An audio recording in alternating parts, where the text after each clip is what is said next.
Part 36, Who the Fuck Did I Marry? The Family Tree. Please fasten your seatbelts and put the tray tables in the upright position. Let's go. All right.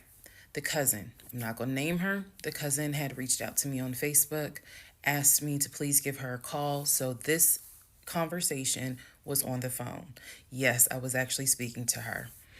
She informs me again about the whole he's up there. He's telling everyone that he walked in on me cheating on him. It was with a law enforcement officer, and that the law enforcement officer used his duty weapon to threaten him to get him out of the house. The reason why I'm particularly mentioning the fact that he said it was law enforcement is because he was trying to get a family member, like one of his cousins, to call the agency of the law enforcement officer and file a complaint, which in hopes would then start an internal affairs investigation. Yeah. So, female cousin's on the phone with me. She's telling me everything that he is telling them. She's like, look, we know he a liar. We don't fuck with him. He's been a liar since a kid, but he's also family.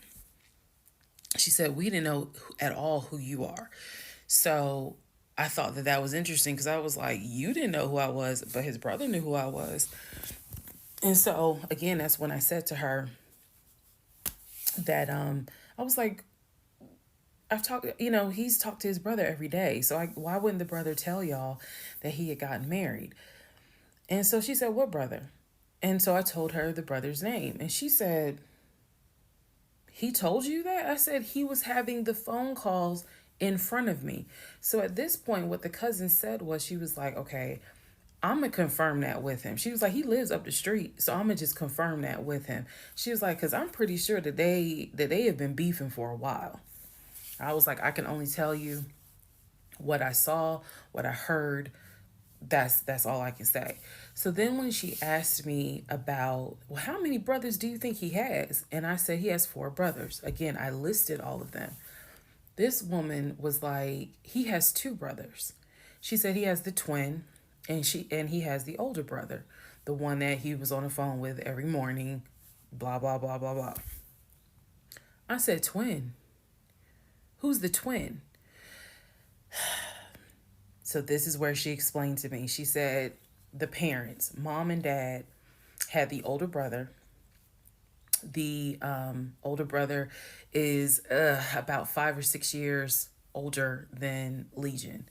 Legion and the younger brother, who lives in Nashville, they are twins. So when he kept saying the younger brother, my younger brother by 2 years, it's his older brother by 20 minutes. They are twins. I have seen a picture of this brother. Yes, they do very much look alike, but I didn't know they were twins. It doesn't even matter. I didn't know they were twins. But definitely they had the same mom and dad. So she was like, no, that he's older. He's older than Legion by 20 minutes. They're twins. She said, so the parents had 3 boys. Brother in Philly, the older brother, and the twins. She was like, who the hell are these sisters that you talking about? So I tell her, I was like, Shantae and Kim. She said, I don't know who Shantae is. She said, Kim is my daughter. Kim is not his sister. Kim is my daughter. And she said, that's his cousin. She was like, and they haven't spoken in about 20 years. So, no, that's not his sister. He does not have any sisters. And I said, well, then what about the other 2 brothers? She was like, what other 2 brothers? I said, the brothers from his dad. She was like, you mean to tell me this man is going around telling people, I know somebody's going to quote Nicki Minaj, lying on your dead mama, but try not to. She says, you mean to tell me this man is walking around lying on his dad, saying that his dad had kids outside of his mom? And I kind of stuttered, like, yeah. She was like, he does not. She said, I have no idea who those 2 men are. She said, those are not his brothers. But if y'all remember, I've met those 2. And he introduced them as Man, this is my brother John, this is my brother Matt, type thing. And so they both were like, "Oh, my sister, is good to meet you. It's good to meet you." Remember that, because obviously I do eventually talk to those two men again.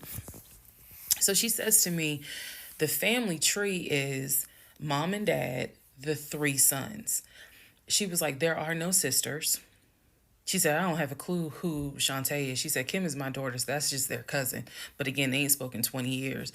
I said, okay. And then there was the grandmother. She said, yeah. She named the grandmother. She was like, yeah, she died in like 2008. I said, yeah, he told me that she died in 2020. And that, all of you were coming down for the memorial service. And she's just like, she died in 2008. I said, then there was the uncle who also died from COVID. She was like, which uncle is that? I told her the name. She said, he's been dead since like, 2010.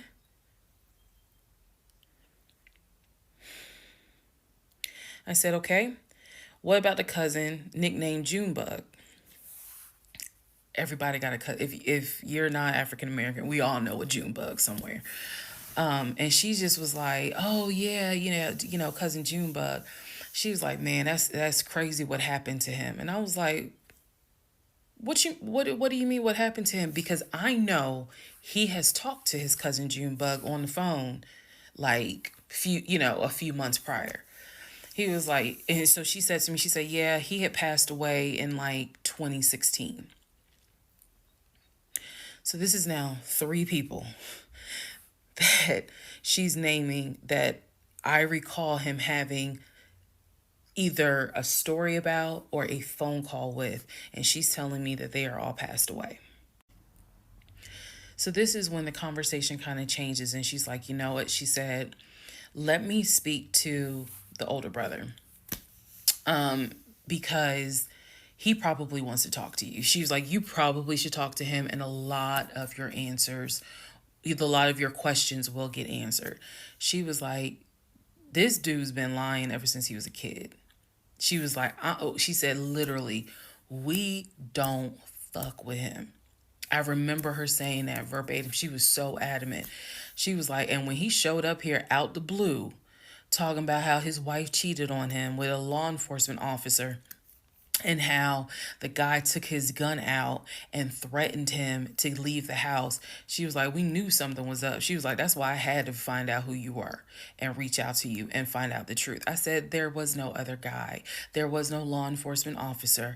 And she was like, yeah, because he was telling us where the dude worked and how we should go ahead and help him file a complaint so that this dude could lose his job. I said, there is no other person. I said, I kicked him out. That was me, all by myself. No gun, just my fist. And so she said, he telling us that he had got married, and then she was like, apparently y'all had a baby. So she was like, so you got a kid with him? So I had to explain to her. I said, no. I said I had a miscarriage back in back in June of 2020, and I had to have surgery in July. So she was just like, girl. So she started like really being encouraging and was saying, you dodged a bullet, honey. She was like, I don't wish this. She's like, I know he my family, but I don't wish him on no woman.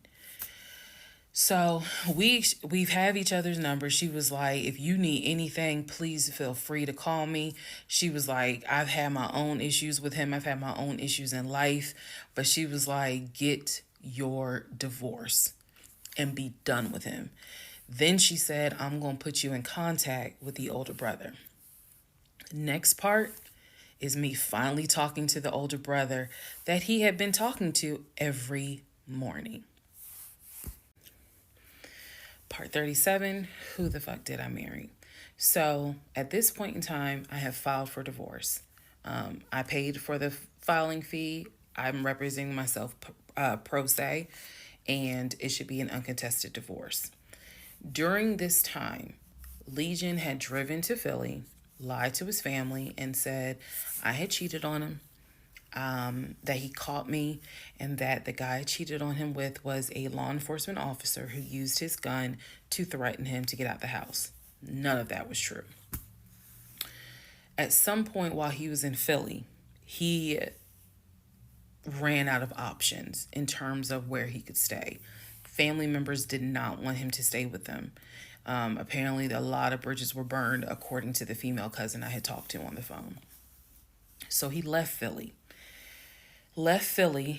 and went to Augusta. Yes, what you were hearing is correct. He drove from Georgia to Philly, stayed in Philly for about 3, 4 days, left Philly, drove back to Georgia, went to Augusta. Keep in mind, if you have lost your notes at this point, he was raised in Philly and did high school in Augusta before he went to California. So he has family in Augusta. So at this point, he's on his way to Augusta to stay with a new set of people. The reason why this is important is because what I have is a divorce settlement agreement.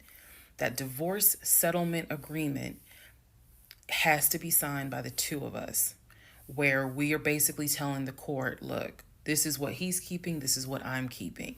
I need his signature. Let me repeat that. I need his signature because I wanted a very quick and painless divorce, as much as it could be. So by this time, this is now around June 25th. So around June 25th, he's now in Augusta. He had left the house June 17th. So between June 17th and June 24th is the trip to Philly, then leaving Philly, coming to Augusta. My aunt and my little cousin get in the car with me and I drive to Augusta with a rag on my head, some sweatpants, and a tank top because it's July, so it's hot. But we ride to Augusta. I had spoken to him. I had said, I just need you to sign this piece of paper, and he was like, I'll get to it when I get to it. No, no, no. We're going to get to it as quickly as possible. So if that means I got to drive to Augusta tomorrow morning at 7 o'clock, I'm going to do that because I need that signature. I ain't tell him this. This was my attitude. Sure enough, went ahead, drove down there. I met him at the UPS store in Augusta. It's in the same Kroger shopping center. They had a notary there because I needed the papers to be notarized. So he pulls up. It's only been a week since I last saw him. It has been months since my aunt saw him. Okay? She had no idea of the condition that he was in. Again, I'm telling y'all, when I met him, when he met my family, he was like a size 3X. In just a short span of time for a week, he easily could have been in an extra large, maybe even a large, but was wearing 3X clothes. So he has told me this whole time, he didn't know I had spoken to his family. Okay, probably need to put that in there. He did not know I had spoken to his cousin. So he was telling me that he had a place to stay. He was staying with some family members, and everything was cool. He told me he was going back to Augusta because he had a job. That's what he told me. The family member, the cousin, told me, oh no, it's not that he had a job. We kicked his ass out because he's still lying. And we don't want anything to do with him. So when I saw him get out the car, I immediately knew, you probably have not washed in 3 days. I'm not overreacting. His nails had not been cut, so his nails were a bit long. He smelled like the Chattahoochee dump on a hot summer Georgia day. He stunk so bad. And for a moment, I did not recognize the man that I was legally married to. I did not recognize him. He almost looked, what's the word? Emaciated. If I may be mispronouncing it, but the way someone looks when they've lost so much weight and it's almost like your skin and bones. He looked homeless. He smelled homeless. And my heart just kind of broke. It kind of did. I'll be honest, it kind of broke. It did not break enough for me to not get that signature, though. So when he walked into the UPS store, you clearly could see that some of the people were like, let me get away from him. Me, I just was like, okay, so I just need you to sign right here, and I just need you to sign right there. Okay, and then a woman named Lauren came over and notarized the papers, and then we were done because he signed the divorce agreement. He didn't even read it. He didn't even read it. Reason why I'm pointing that out is because he didn't read the part where what's left in the house now belongs to me. Where he took technically what he was going to take. Everything else in that home belongs to me. Remember, I told y'all he had left all his Invicta watches. He had left all his WWE championship belts, his Jordans, a lot of his clothes, his Cole Haans. He had left all that stuff. He never even read the divorce agreement. So he signed it. I signed it. Lauren notarized it. We leave the store, and I said, have you eaten? And he was like, yeah, I ate. It's just, my knee. So again, he's talking about the knee, but if you saw him, you would know there's way more to it than the knee. So I said to him, look, since you met me here, let me give you some money so you can get you some chicken nuggets. Yeah, that's what I said. You can get you some chicken nuggets. So I believe I gave him like $5 or $6. Go get you some chicken. I think I Zelled it to him, actually. Just go get you some food. Then because where he parked was not far. It was like, okay, I'm parked here. He's parked in front of me in the other row. So there's that aisle that you can drive down. So I walked him to the car. And I saw the condition of the inside of the car. And that's when I knew he's been living in his car. He's been living in his car. So clearly, I no longer had a question of, so where's this offshore account? Where's the U.S. bank savings account? Where's the checking account? Didn't have that question anymore. Because if you had money, you wouldn't be living in your car. You would not be in the same clothes that you were in when you left my house on June 17th. And this is now June 25th. So he was like, I'm going to be all right. I'm about to start a new job. I'm going to be cool. I got a family member I can stay with. Everything's going to be okay. All right. I said, I will let you know when the divorce is granted. I said, I will send you a copy of the divorce decree. And he was like, okay. He said, well, how long you think that's going to take? I said, I'm not sure. I thought I had to wait 30 days before I could file the divorce agreement settlement form. And then the judge would grant it in 30 days. So basically, this is like June 25th. I'm looking at the end of August that it would take for the divorce to be granted, assuming there were no hiccups, assuming he didn't decide he was going to pull a fast one. So I told him, I was like, I'm going to file this, and then once we get the divorce decree, I'll send you a copy. He said, okay. He got in his car. I got in my car. I drove all the way back home, and he went to wherever he went. Next part is the next series of lies that I was faced with. All right, part 38 of Who the Fuck Did I Marry? I'm going to call this housekeeping and missing pieces. So, housekeeping. First and foremost, as much as I know you all have enjoyed this series, and some of you have told me how entertaining you have found it, the story will be done this weekend. So, in other words, I don't care how many parts I gotta film. It will be done this weekend. We're not going to drag it into the new week. So I just want to let everyone know that. So please be sure to tell your sisters, your mamas, your aunties, your cousins, your best friends, hey y'all, go ahead and watch all the parts, because she's saying she's wrapping it up this weekend. But I'll leave the playlist up, so don't worry. Also, let's see. I'm sorry for the people who were like, I keep talking really slow. I didn't know that I was, and they're like, you're just long-winded. I'm very detailed. So that's probably what you're feeling, is that I'm detailed and I'm trying to get everything out, again, in a responsible manner. So, you all have asked me if I will do a live. Yes, I will. I don't have any issue doing a live. I feel like if you're going to put the story out there, you know you're going to get questions. So if you stand on business and you stand on what you said, do the live. So yes, I will do a live, and I will let you all know when I'm gonna do a live. So it won't just be some random shit. I will actually do a live and let everyone know. So that way, if you have questions, bring them. The issue with doing a live is that I need moderators. So because I just anticipate a lot of people have questions and I'm just one person, and I don't want to be accused of she's ignoring my question, which means there's holes in her story. Y'all, we all know how TikTok is. So, but I will absolutely do a live.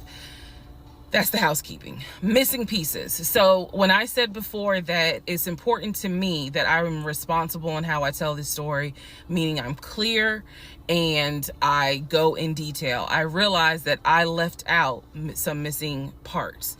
And it was brought to my attention by a number of you. Thank you, because I'm all for accountability. I did not go into how my ex-husband, Legion, left the condiment company and then went to Apple. I also did not go into detail on when my mom came to visit. Both of those were in the month of April. I was going to go into detail a little bit more on the Apple situation because, as you probably have figured out, of course something came out later on. But nevertheless, in terms of April of 2021, my mom came for a visit. She lived in Arkansas. She came to visit us. She came to visit us after we had that whole sexting on Facebook incident and just after we had started marital counseling. There were no fireworks during her visit. Nothing was weird. I did talk about how, my family has always been there. And if you spoke with my mom, she would tell you she didn't see anything out of the ordinary. But there was something in her spirit that just didn't sit right. She didn't talk to me about it at the time. She did not raise her concerns.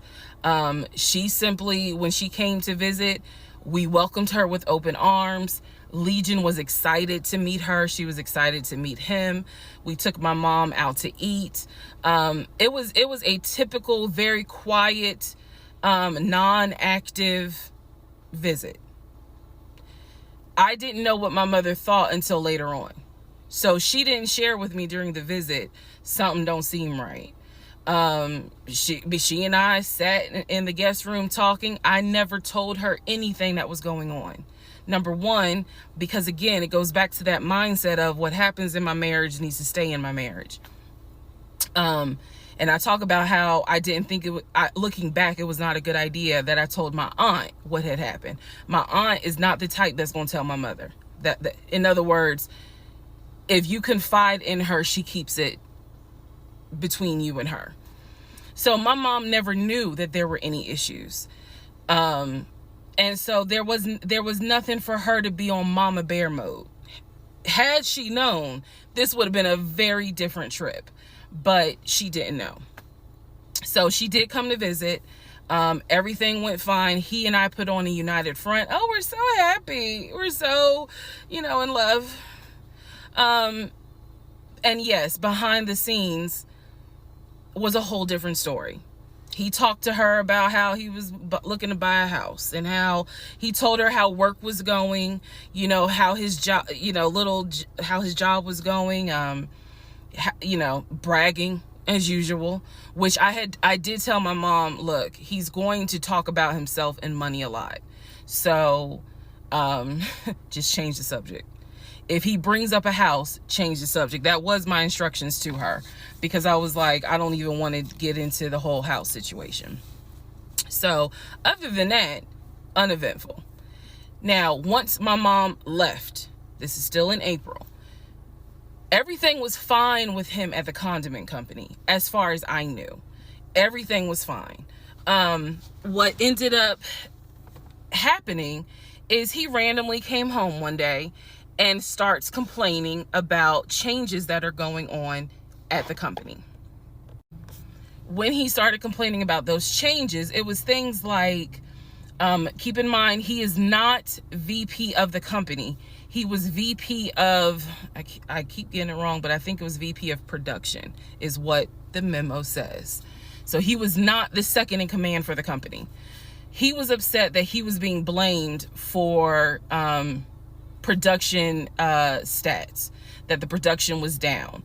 He was upset that his plant manager apparently had resigned. He was upset that some of the policy changes that were coming into play that would affect his plant. These are the things that he was coming home and complaining about.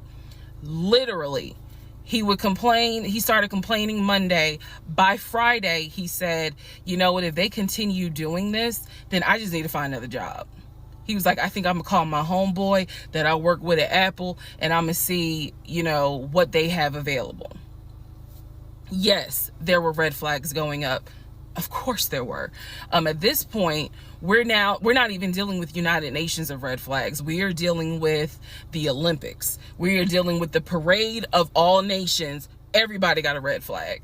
So when he said that, I was kind of like, okay, because I had become numb to all the antics that he did. I was numb to it. So he literally said, I think I'm gonna call my homeboy and I'm gonna see what's at Apple. My response to him was, well, what about your salary? Would you take a pay cut? And he was like, no, I'm not gonna take a pay cut. Like, I wouldn't leave unless it's gonna be the same amount or more money. Y'all, the next week, last week of April, I'm at work, minding my own business. He calls me and tells me I've decided to resign. You what? I've decided to resign. Don't worry. Don't get all crazy. I had talked to my homeboy. There is a position at Apple and I'm on my way there now to go and meet him so that I can get some information on the position. We're married, y'all. We're married. So what I said to him was, well, will you get all this in writing? His words to me were, of course I'm gonna get it in writing. I'm not stupid. You know what? I don't even want to talk to you no more. Click. That's the end of April. So that is how I was introduced to this Apple job.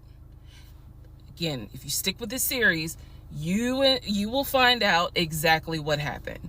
But that's how I was introduced to the Apple job. It literally was in a span of within 2 weeks. And he resigned from the condiment company and immediately said, I'm going to move over to Apple. Just wanted to clarify that. So we will continue on. Part 39, who the fuck did I marry?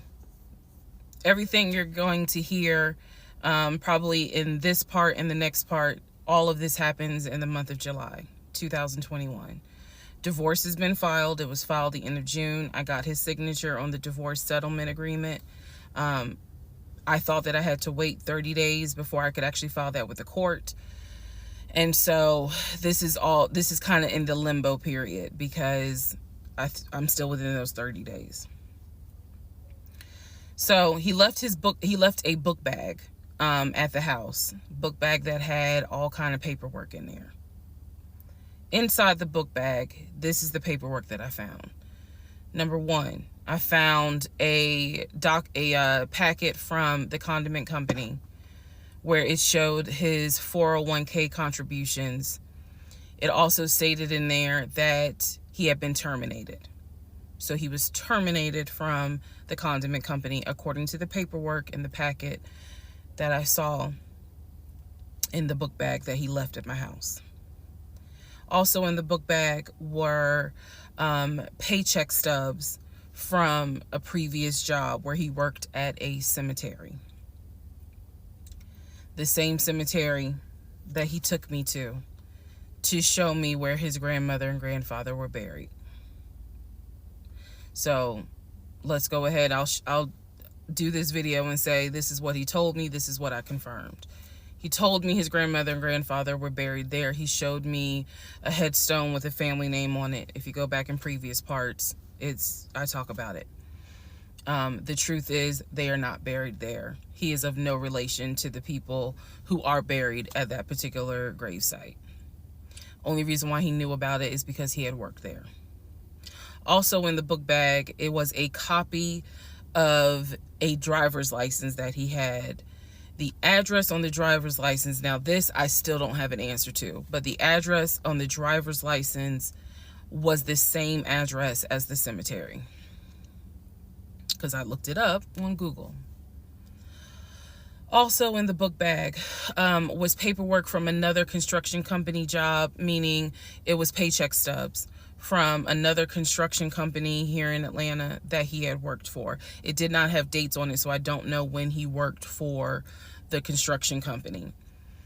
Also in the book bag paperwork was unemployment paperwork. So it looked like he had been receiving unemployment just before I met him. I met him in March. It looked like he had been receiving unemployment January and February. So once again, let's confirm. He did not work for the condiment company for 6 to 7 years. Also in there were scraps of paper from a temp agency where it was information on the job that he had been placed at. Where was that job? The condiment company. He would be a forklift / loader is what it said. So I interpret that to mean he can drive a forklift, but he would have been loading up the 18-wheelers for them to go out to their deliveries.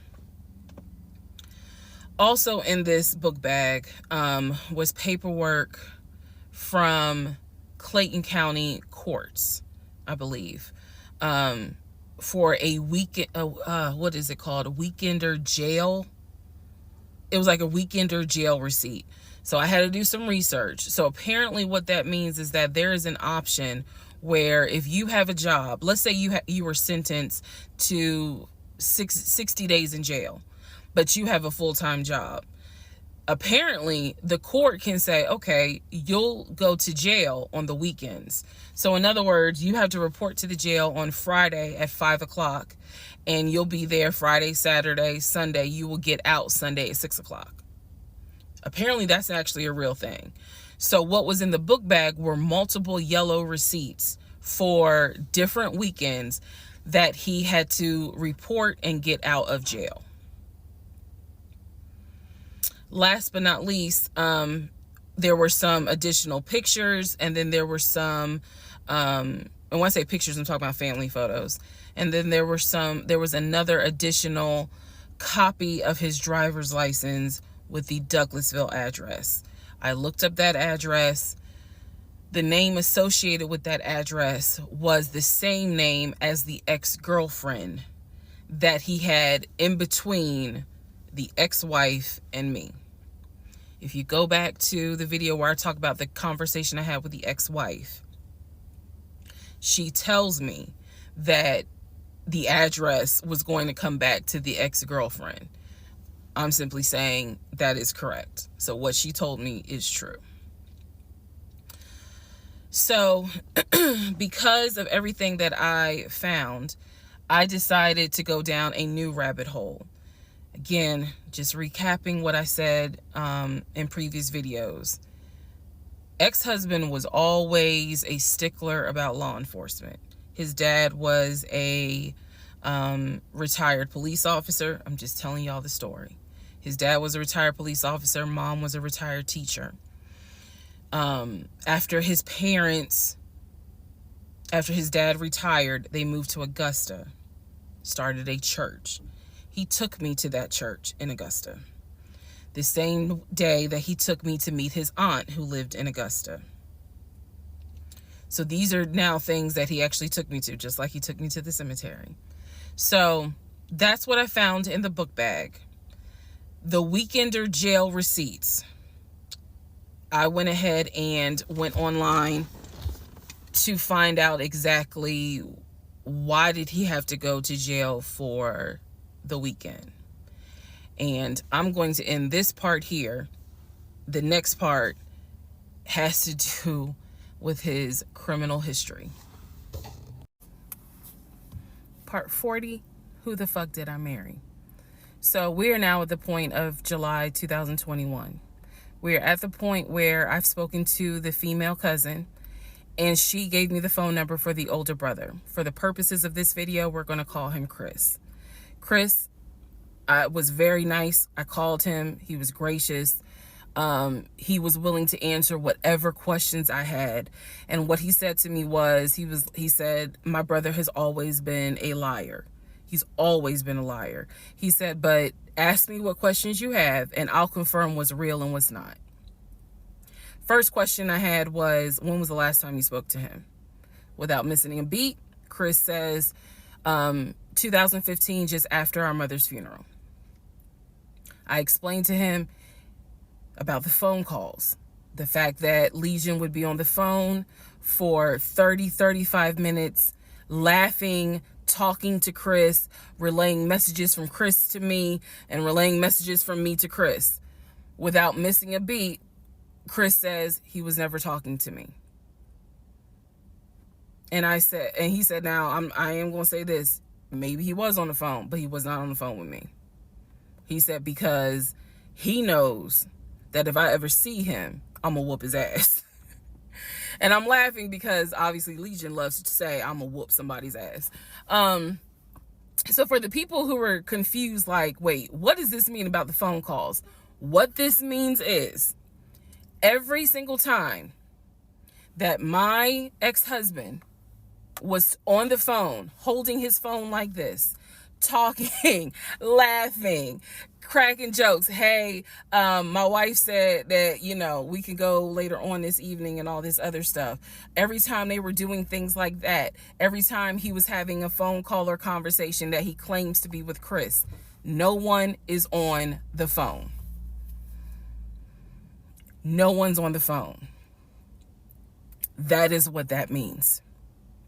So I'm on the phone with Chris. My mind is spinning. It is blowing up like a volcano. I mean, I'm going crazy. I'm going crazy because what this means is that for the past 4 or 5 months, every morning that he is having a phone call with his brother Chris, I am now understanding in real time that phone call was completely fake. So Chris tells me maybe he was talking to somebody else, but it wasn't me. He said the only family member that Legion actually talks to is the twin. And that's only because for some reason, I guess it's their twins, he helps him out when he needs it. Legion only calls the twin when he needs money. And the twin, according to Chris, now this is the part that might blow some minds. The twin brother, the one that is older by 20 minutes, is VP of his company, is married, drives a luxury car, and lives in like a 4 or 5 bedroom house in Nashville. So Chris is saying to me, he was like, it sounds like he took the identity of the twin and was trying to act like that's his life. And it's not. He was like, that nigga ain't never had no money, ain't never kept a job a long period of time. And he was like, and you're telling me that he claims he was VP of a company? And so he was like, did you ever see anything? Did you ever meet people like Chris? I respect the fact that he was asking me the same questions y'all are asking me. Did you ever meet any family members? And I told him, I said, I met your aunt. Well, what aunt is that? I told him her name. He said, that ain't our damn aunt. I don't know if y'all have ever dealt with people from Philly. So he was just loud. He was like, that ain't our aunt. He said, that is our mother's best friend. And I don't trust that hoe. I'm sorry. It's the way he said it that it makes me laugh. Anyway, he's like, I don't trust her. I don't trust her at all. She is not our aunt. She was our mother's best friend when our mother was living in Augusta. She's not our aunt. So then I explained to him about the other brothers. The brothers, remember, there were 2 half brothers from his dad. One lived in Baltimore, one lived in Augusta. Chris is on the phone saying, I don't know who them niggas are. They ain't related to us. He said, our dad never had other kids. He was like, so you mean to tell me this nigga going around telling people that our dad had kids on our mom? And I said to him, well, the way he actually put it is that the two brothers came before y'all. He was like, hell no. No. So then I explained to him about the sisters. He was like, who the hell is Shantae? And I was like, Shantae, again, I'm just telling you what I was told. Shantae is a sister that lives in Douglasville, married with 2 kids. He was like, no, we don't have a sister. Told him about Kim. He was like, Kim's not our sister, she's a cousin. And he said to me, and I know she ain't talked to him in forever in 2 days. He said, so everyone, the only people who are his family members is Chris and the twin. He's like, we got some cousins up here. I told him about Junebug. I told him about the uncle. I told him about the grandmother. And he's just sitting back like, oh my God. He was like, I realize that every relationship my brother gets in, he gets worse. And it sounds like he is actually worse than what he was in the last relationship. And I thought he was talking about the ex-wife that I had spoken to. No, he had no idea there was another wife.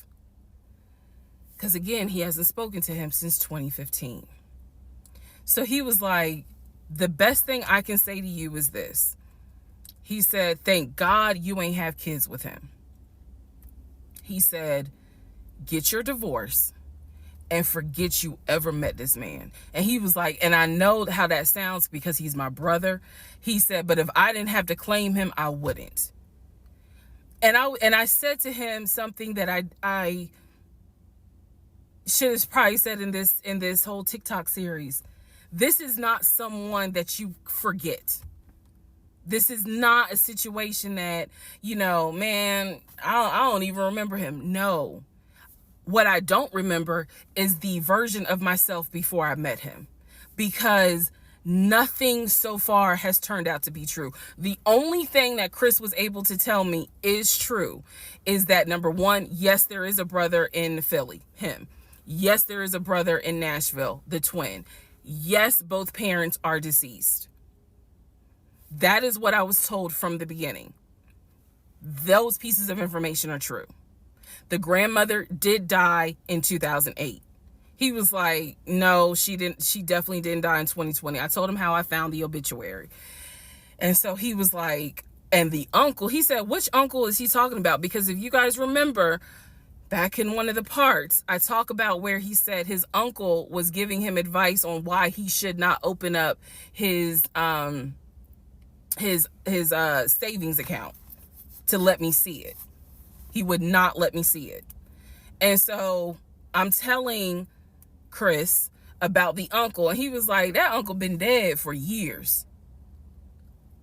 I told him about Junebug. He said, Junebug been dead for years. And I said, Chris, he was having conversations with Junebug on the phone in front of me. He was like, it wasn't Junebug. He said, it sounds like my brother was making up the conversations. He said, he definitely was making up the conversations with me. He said, hell no, I ain't gonna be on the phone at no 6 o'clock in the morning. So the conversation with Chris solidified that this is the actual family tree. And no, there were never any conversations with his brother every morning when I was getting ready to go to work. They had never talked. On to the next part.